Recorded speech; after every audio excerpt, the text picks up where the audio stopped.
अभाव से प्रभाव तक, शून्य से शिखर तक, पढ़ने तक का पैसा नहीं था। जीवन मुफलिसी में चल रहा था। जीवन जीने के लिए नाव तक चलाया, पढ़ने के लिए अखबार तक बेचा।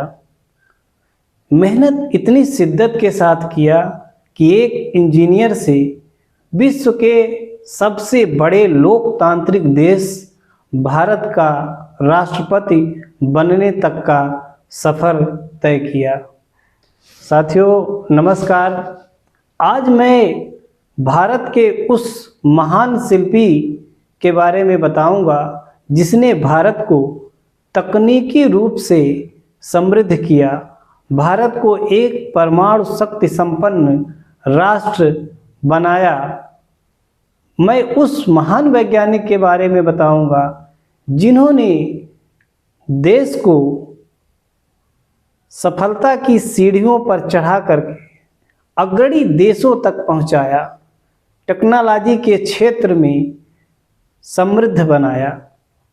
साथियों मैं बात कर रहा हूं अबुल पाकिर जैनुल आबदीन अब्दुल कलाम की।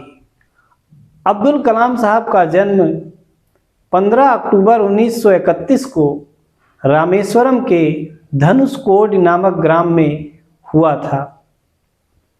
उनके पिताजी किराए पर नाव लेकर चलाया करते थे और उसी से अपना जीविकोपार्जन किया करते थे। कलाम साहब थोड़ा सा जब बड़े हुए तो पास के ही प्राथमिक पाठशाला में उनका प्रवेश करा दिया गया और वे स्कूल जाने लगे।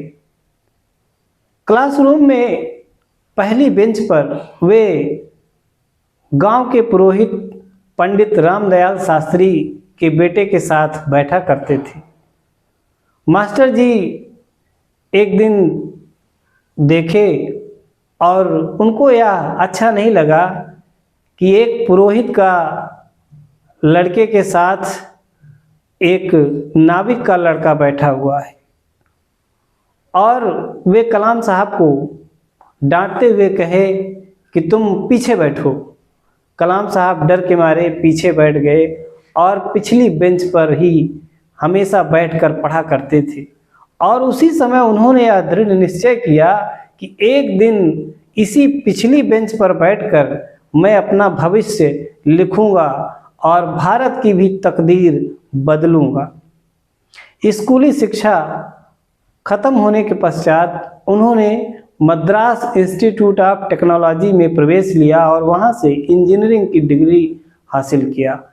इंजीनियरिंग करने के पश्चात उनका लक्ष्य था कि मैं पायलट बनूं, उनका सपना था कि मैं पायलट बनूं और वे पायलट के लिए उन्होंने एग्ज़ाम दिया और केवल मात्र 8 सीटें थी और उनका नंबर 9वां आया, यानी कि उनकी उस परीक्षा में सफलता उन्हें नहीं प्राप्त हो सकी और बड़े निराश हुए।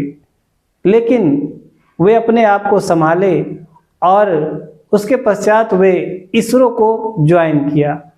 1969 में भारत सरकार ने इनकी काबिलियत को देखते हुए इसरो का निर्देशक नियुक्त किया और अपने निर्देशन में इन्होंने SLV-3 जैसे बड़े प्रोजेक्ट को प्रारंभ किया और उस पर दिन रात अपनी टीम के साथ कार्य करने लगे।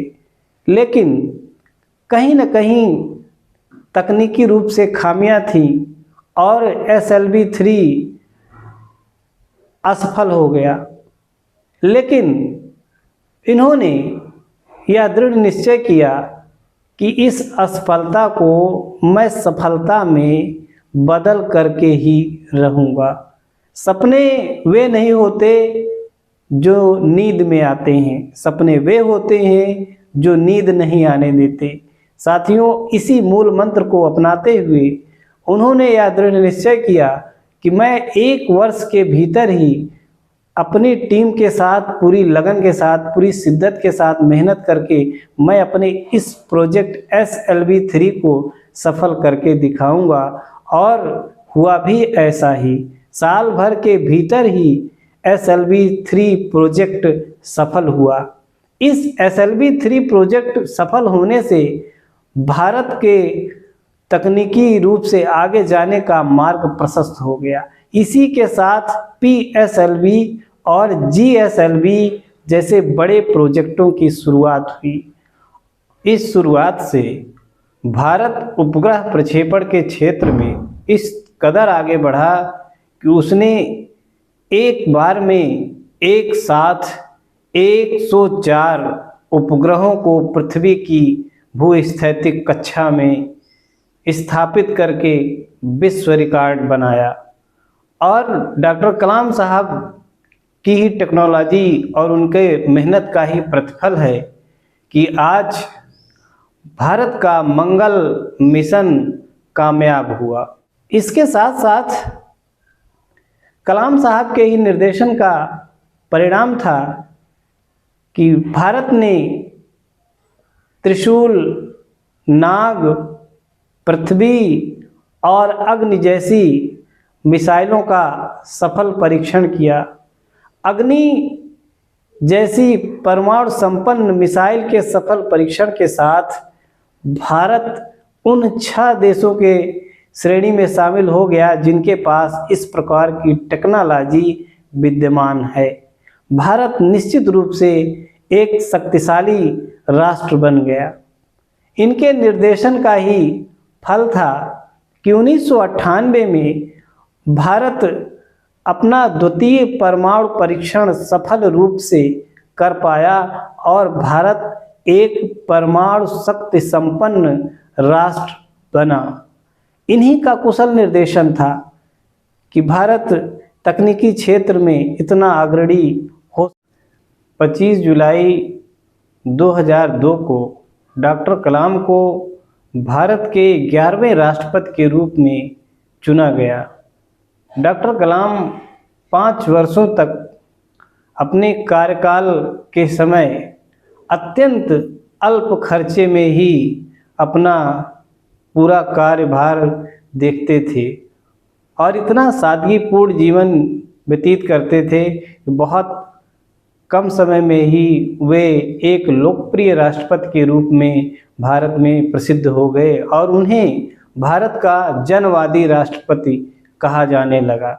27 जुलाई 2015 को मेघालय के शिलांग में भारतीय प्रबंधन संस्थान में रहने योग्य ग्रह नामक सब्जेक्ट पर लोगों को इन्होंने संबोधित किया और उसी संबोधन के दौरान इन्हें चक्कर आया और डायस से पीछे हटते हुए थैंक यू वेरी मच कहा और इन्होंने अपने प्राण त्याग दिए।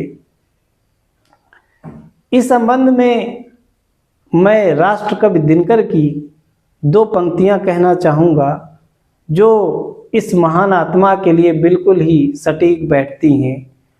बड़ी वह आत्मा जो रोए बिन तन से निकलती है, बड़ी वह आत्मा जो रोए बिन तन से निकलती है, बड़ा वह आदमी जो जिंदगी भर काम करता है, बड़ा वह आदमी जो जिंदगी भर काम करता है।